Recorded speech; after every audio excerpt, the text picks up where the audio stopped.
Bismillahirrahmanirrahim. Assalamualaikum warahmatullahi wabarakatuh. Kami daripada kumpulan 4 akan membentangkan tugasan kedua untuk subjek PIMK 2082, Pentaksiran dalam Pendidikan Islam. Baiklah, tajuk yang telah kami pilih adalah Kebat dalam Pentaksiran Pendidikan Islam. Baiklah, untuk pengenalan pentaksiran adalah kaedah yang digunakan dalam proses pengajaran dan pembelajaran untuk menentukan objektif pembelajaran telah dicapai. Kepentingan pentaksiran kepada guru adalah untuk memberi gambaran tentang perkembangan murid, menilai keberkesanan pengajaran dan pembelajaran, membantu memperbaiki pengajaran dan pembelajaran dan membantu menyusun perancangan untuk melaksanakan tindakan susulan.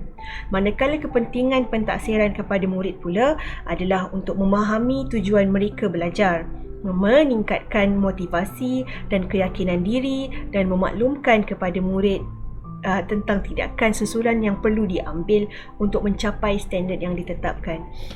Baiklah, apakah pengertian pentaksiran? Pentaksiran merupakan satu proses mendapatkan maklumat dan seterusnya membuat penghakiman serta pertimbangan tentang produk sesuatu proses pendidikan. Pentaksiran merupakan satu proses pembelajaran yang merangkumi aktiviti menghurai, mengumpul, merekod, memberi skor dan menginterpretasi maklumat tentang pembelajaran seseorang pelajar bagi sesuatu tujuan. Seterusnya, pentaksiran juga merupakan satu proses untuk mendapatkan gambaran tentang prestasi pembelajaran seseorang pelajar dalam sesuatu mata pelajaran atau aktiviti pembelajaran. Aktiviti pentaksiran dijalankan secara berterusan. Seterusnya, pengenalan kemahiran berfikir aras tinggi ataupun kebat. Kemahiran berfikir aras tinggi ataupun kebat adalah kemahiran yang memerlukan organisasi pemikiran berdasarkan keupayaan untuk menghurai, menterjemah, mencipta, merefleksikan dan menghubungkaitkan dengan isu yang semasa. Proses pelaksanaan kebat di Malaysia ni adalah bersumberkan taksonomi Bloom dan diubah suai oleh Lauren Anderson menerusi 4 hierarki teratas, iaitu mengaplikasi, menganalisis, menilai dan mencipta. Okey, seperti mana yang kita telah tahu, kebat ini adalah susulan ataupun lanjutan daripada KBKK, kemahiran berfikir secara kritis dan kreatif. Okey, ini adalah hierarki kebat, kemahiran berfikir aras tinggi.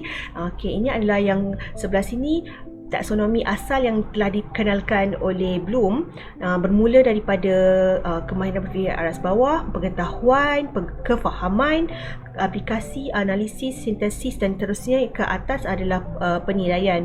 Manakala yang telah diubah suai oleh Anderson, taksonomi semakan, adalah bermula daripada mengingati, memahami, mengaplikasi, menganalisis, menilai dan yang paling atas adalah mencipta. Baiklah, apakah pengertian kebat, kemahiran berfikir aras tinggi? Yang pertama, pengertian yang pertama daripada Anderson, takrifan yang digunakan oleh ilmuwan barat adalah bermaksud ciri-ciri perluasan pemikiran seseorang pelajar untuk menginterpretasi, menganalisis ataupun memanipulasi sesuatu maklumat. Manakala pengertian daripada KPM, Kementerian Pendidikan Islam, Kementerian Pendidikan Malaysia, keupayaan untuk mengaplikasikan pengetahuan, kemahiran dan nilai dalam membuat penaklukan dan refleksi bagi menyelesaikan masalah, membuat keputusan, berinovasi dan berupaya mencipta sesuatu. Manakala pengertian yang ketiga daripada LPM, proses ialah proses menggunakan minda untuk mencari makna dan pemahaman terhadap sesuatu, menerokai pelbagai kemungkinan idea ataupun ciptaan dan membuat keputusan, menyelesaikan masalah, seterusnya membuat refleksi dan metakognitif terhadap proses yang dialami. Baiklah, seterusnya kemahiran berfikir aras tinggi kebat dalam pendidikan Islam ialah pelaksanaan pengajaran guru pendidikan Islam sekolah melalui pengubahsuaian melibatkan komponen keupayaan kurikulum, pembentukan budaya sekolah, penambahbaikan pengetahuan guru dan tahap kemampuan pelajar, mengaplikasi setiap isi kandungan pembelajaran yang telah diperolehi agar matlamat pengenalan PDP ataupun pengajaran dan pembelajaran berorientasikan kibat kemahiran berfikir aras tinggi dapat dilaksanakan dengan berkesan dan seterusnya membentuk penghayatan akidah yang mantap dalam kalangan pelajar. Baiklah, KEBAT, kemahiran berfikir aras tinggi dalam pentadsiran pendidikan Islam adalah kesimpulannya adalah satu proses pembelajaran yang merangkumi aktiviti menghurai, mengumpul, merekod ataupun memberi skor dan menginterpretasi maklumat bagi guru kepada tahap kemampuan pelajar untuk membuat penakkulan dan refleksi bagi menyelesaikan masalah, membuat keputusan, berinovasi kepada setiap isi kandungan pembelajaran yang telah diperolehi agar matlamat pengenalan pengajaran dan pembelajaran berorientasikan kibat dapat dilaksanakan dengan berkesan dan seterusnya membentuk akidah yang mantap dalam kalangan pelajar. Baiklah, kawan saya akan sambung kepada isu yang melibatkan pentadsiran dan cadangan penambahbaikan. Silakan. Bismillahirrahmanirrahim. Assalamualaikum warahmatullahi wabarakatuh. Nama saya Sharifah Afifah binti Izzah Al-Hadi dan saya akan menyambung bentangan kawan saya sebentar tadi. Baiklah, isu cabaran KEBAT dalam pentadsiran pendidikan Islam. Isu yang pertama adalah isu guru, di mana kaedah pengajaran tradisional masih lagi digunakan. Guru lebih selesa menggunakan kaedah chalk and talk. Ini bermaksud guru lebih suka menulis di hadapan dan menerangkan. Pembelajaran juga berpusatkan guru. Ini bermaksud pembelajaran hanya berlaku secara sehala. Guru hanya menyampaikan dan murid sebagai pendengar dan penerima maklumat. Guru juga sukar untuk mentaksi murid yang pasif kerana tidak aktif di dalam kelas. Apabila murid tidak memberikan respon yang sepatutnya di dalam kelas, guru sukar untuk melakukan pentadsiran kepada murid. Seterusnya, guru kurang kemahiran. Poin pertama adalah guru kurang jelas makna KEBAT. Guru sendiri tidak mengetahui apakah yang dimaksudkan dengan KEBAT. KEBAT memerlukan guru untuk memiliki pengetahuan yang luas dan perlu untuk menghasilkan bahan soalan yang berorientasikan bukan rutin. Poin di sini bermaksud guru perlu menghasilkan bahan soalan. Guru perlu menghasilkan bahan soalan yang tidak berorientasikan rutin. Ini bermaksud soalan-soalan rutin yang seperti kita tahu jawapannya tidak boleh digunakan. Guru perlu menggunakan soalan yang mendorong murid untuk berfikir. Seterusnya, pelaksanaan pentadsiran memerlukan guru untuk mempunyai pengetahuan dan pendedahan yang cukup, terutama dari segi proses pentadsiran dan penggunaan kaedah-kaedah untuk tujuan pengumpulan data. Poin di sini bermaksud proses pentadsiran ini memerlukan guru untuk mengetahui dan mempunyai kemahiran untuk mentaksir murid. Jadi, apabila guru kurang kemahiran, proses pentadsiran pendidikan Islam terutama sekali tidak dapat dijalankan dengan baik. Jalan penyelesaian yang pertama adalah guru perlu untuk mengubah cara berfikir. Guru perlu berfikir bahawa guru boleh melakukannya dan mengubah cara lama kepada cara yang baru. Guru perlu menyoal bagi mencukil idea murid. Guru perlu memotivasi murid. Guru perlu menekankan aktiviti hands-on. Poin di sini bermaksud, guru perlu menyoal untuk memberikan murid, mendorong murid untuk berfikir. Dan guru perlu motivasi murid supaya murid tidak berasa kurang yakin jika tidak dapat memberikan pandangan. Guru perlu memberikan sokongan supaya murid boleh memberikan idea mereka.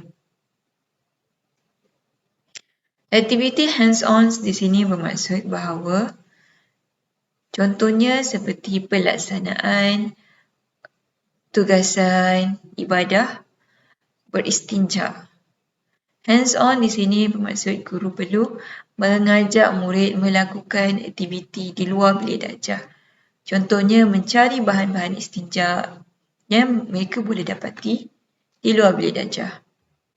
Ataupun membawa barang tersebut ke dalam kelas dan barang tersebut perlu ada supaya murid-murid boleh memegang ataupun hands-on kepada barang tersebut. Guru perlu mengubah jenis tugasan. Daripada tugasan yang sebelum ini, guru hanya menggunakan buku aktiviti, guru bolehlah mengubahnya kepada contohnya seperti menggunakan aktiviti pencarian di dalam Google atau menggunakan peta iThink.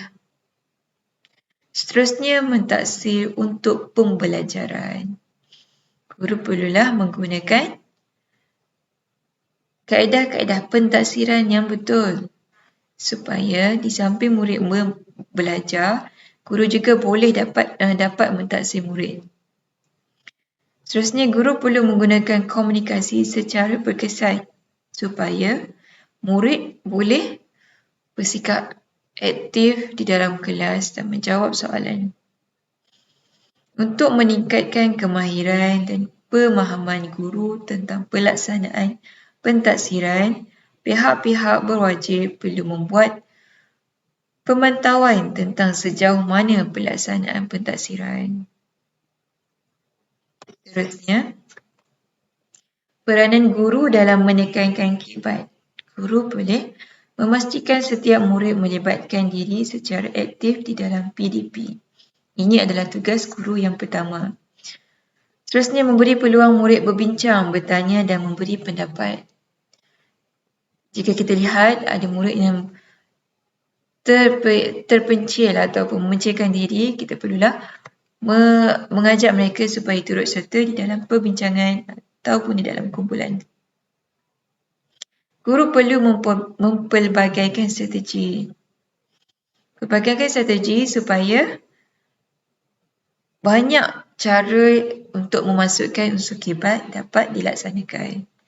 Seterusnya, mengemukakan soalan yang membina, memimpin, terbuka serta menggalakkan penakkulan serta berfikir pada aras tinggi. Ini adalah peranan guru di dalam menekankan kibat. Isu yang seterusnya adalah isu murid. Bagi isu yang pertama adalah kurang pengetahuan, penglibatan murid dan isu komunikasi murid. Bagi isu kurang pengetahuan, murid tidak berfikir secara kritis dan kreatif. Ini kerana murid sudah dibiasakan dengan guru memberi sahaja maklumat dan murid menerima.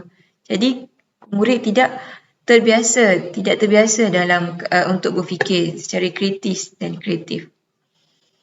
Menurut kajian, jika murid jarang menggunakan kemahiran berfikir aras tinggi untuk menjana idea, maka murid akan menghadapi masalah untuk menyelesaikan tugasan. Justeru, murid harus mempelajari dan menggunakan kebat dalam penjanaan idea supaya tugasan dapat diselesaikan dengan lebih berkesan. Poin di sini adalah kita perlu menggalakkan murid untuk menggunakan kemahiran berfikir aras tinggi supaya mereka dapat menyelesaikan tugasan dengan berkesan. Seterusnya, bagi isu penglibatan murid. Penglibatan murid di sini bermaksud murid pasif dan kurang respon. Kenapa di sini adalah satu cabaran ataupun satu isu bagi KBAT ini adalah kerana murid yang pasif ini dia akan tidak memberi perhatian, tidak memberi respon di dalam kelas dan guru pula sukar untuk melakukan pentaksiran.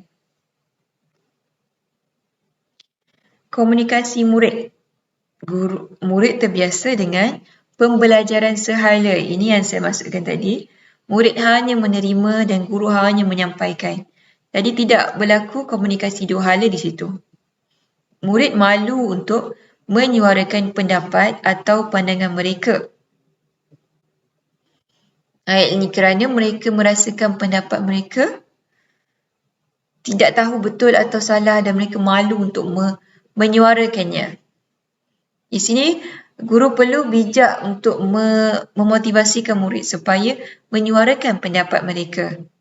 Menurut kajian, 30% murid tidak menjawab soalan bukan rutin. Soalan bukan rutin tadi adalah soalan KBAT. Tambahan budaya masyarakat yang menitik beratkan kecemerlangan dan bilangan A dengan cara menghafaz dan bukan berfikir. Ini adalah budaya masyarakat Malaysia. Budaya masyarakat kita di mana kita hanya melihat kepada A sahaja. Dan cara pembelajaran pada zaman sebelum ini yang banyak menggunakan hafalan dan bukan berfikir. Jalan penyelesaian yang pertama adalah program I-Think. Program I-Think adalah menggunakan alat berfikir yang diperkenalkan ialah peta pemikiran ataupun peta minda. Terdapat 8 bentuk peta pemikiran secara visual yang mudah difahami merentas kurikulum. Sebagai contoh adalah peta alih. Seterusnya, jalan penyelesaian kedua adalah pembelajaran akses kendiri ataupun PAK. Murid belajar secara kendiri melalui penggunaan bahan pembelajaran. Ini dimaksudkan murid sendiri yang mencari bahan-bahannya dan murid sendiri yang mempunyai motivasi untuk belajar dan mencari bahan dan mencari maklumat. Seterusnya, model pembelajaran interaktif. Model ini dirancang agar murid bertanya dan kemudian menemukan jawapan persoalan mereka sendiri. Contohnya, di dalam soalan, guru hanya membacakannya dan murid mencari jawapan, tetapi murid akan menggunakan apa yang mereka nampak di sini. Model pembelajaran interaktif supaya murid sendiri sama seperti ini, tapi model pembelajaran interaktif memudahkan murid. Model pembelajaran akses kendiri adalah berdasarkan usaha murid. Model ini telah dirancang supaya murid akan bertanya jawapan dan dia sendiri je jumpa soalan tu. Dan terakhir adalah pembelajaran berasaskan projek. Ini adalah penyelesaian bagi murid yang kurang responsif ataupun yang pasif di dalam kelas tadi. Proses pembelajaran murid akan bekerjasama dalam menyiapkan projek. Jadi murid tidak ada cara lain, murid mesti berkomunikasi sama mereka untuk menyiapkan projek. Sesuatu tugasan dan projek. Sampai di sini sahaja pemaparan saya. Akan disambung oleh kawan saya. Sekian, terima kasih. Bismillahirrahmanirrahim. Assalamualaikum warahmatullahi taala wabarakatuh. Saya Nurul Marha. InsyaAllah saya akan menyambung untuk cadangan penambahbaikan pelaksanaan KBAT dalam pentaksiran pendidikan Islam. Baiklah, cadangan yang pertama ialah supaya menyediakan guru yang mahir menerapkan kemahiran berfikir aras tinggi iaitu KBAT. Antara usaha cadangan ini ialah supaya menyediakan suatu kursus ataupun latihan terutama kepada guru pelatih untuk lebih mahir menerapkan item kebat dalam pentaksiran. Yang kedua, guru sentiasa komited dan mencipta sesuatu yang baru. Guru perlu menjalankan amanah dengan sebaik mungkin dalam melaksanakan pentaksiran dengan menggunakan elemen kebat. Yang ketiga, perbincangan sesama guru bagi pelaksanaan kebat dalam pentaksiran. Perbincangan ini boleh dilakukan contohnya seperti dalam PLC dan sebagainya yang membincangkan khusus untuk pelaksanaan kebat dalam pentaksiran pendidikan Islam. Seterusnya, cadangan yang kedua ialah supaya memahami konsep item kebat dalam pentaksiran. Apakah dia item kebat dalam pentaksiran? Terdapat 5 item kebat dalam pentaksiran. Yang pertama, stimulus di mana menjana kemahiran inference dan penaklukan kritis seperti membuat kesimpulan tentang suatu pengetahuan yang baru diperoleh. Item kebat yang kedua ialah pelbagai tahap aras pemikiran, iaitu mempelbagai kata tugas untuk mentaksir aras pemikiran domain kognitif yang pelbagai. Contohnya seperti menggunakan kata tugas, bagaimana cara mengaplikasi ataupun cara menganalisis, membanding beza sesuatu pengetahuan. Item kebat yang ketiga ialah konteks bukan lazim, di mana menggalakkan murid berfikir lebih dalam, iaitu berfikir sesuatu pelajaran yang di luar bilik darjah, bukan semata-mata murid menghafal sesuatu fakta yang dipelajari dalam pendidikan Islam. Item kebat dalam pentaksiran yang keempat ialah situasi sebenar dalam kehidupan harian, iaitu mencabar murid menyelesaikan masalah kehidupan sebenar dengan menggunakan pengetahuan diri daripada pelbagai disiplin ilmu. Yang kelima, item tidak berulang, seperti contoh item berbeza setiap tahun dengan menggunakan bahan yang melangkaui buku teks atau buku aktiviti ataupun buku latihan, di mana item yang berbeza setiap tahun kerana berlakunya perbezaan tahap penguasaan ataupun tahap pemikiran aras kreatif murid adalah berbeza setiap tahun. Cadangan yang ketiga pula ialah pelaksanaan kaedah pentaksiran yang pelbagai menerusi konsep kebat yang telah kita bincangkan sebentar tadi. Kaedah pentaksiran pendidikan Islam yang boleh menerapkan unsur elemen kebat di dalam pentaksiran ialah yang pertama, kemahiran membuat kategori yang memerlukan keupayaan pelajar untuk membina kefahaman tentang perbezaan yang wujud dalam sesuatu kandungan. Contoh, perbezaan banding beza di antara amalan ibadat dan amalan adat.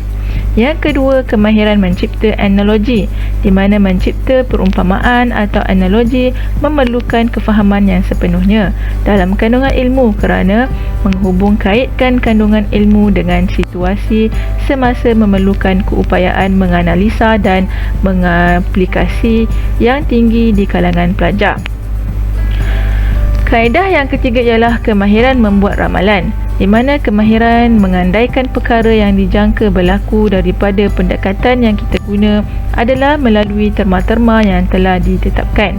Manakala kaedah pentaksiran yang keempat ialah kemahiran simulasi, di mana metodologi untuk melaksanakan percubaan dengan memakai model dari satu sistem yang nyata. Berikut adalah contoh kemahiran membuat kategori, di mana kategorikan perkataan Alif Lam Al-Qamariyah dan Asy-Syamsiyah dari surah At-Takatsur. Kemudian murid boleh tulis semula jawapan dalam buku tulis, di mana murid perlu mengeluarkan dan mengkategorikan Alif Lam Asy-Syamsiyah dan Alif Lam Al-Qamariyah daripada surah At-Takatsur selepas mereka memahami dan mendalami betul-betul pengetahuan tentang Alif Lam Al-Qamariyah dan Asy-Syamsiyah. Seterusnya adalah contoh kemahiran membuat ramalan, di mana amalan sedekah merupakan bukti kita bersyukur kepada Allah. Beri gambaran tentang kebaikan mengamalkan konsep sedekah dalam kehidupan.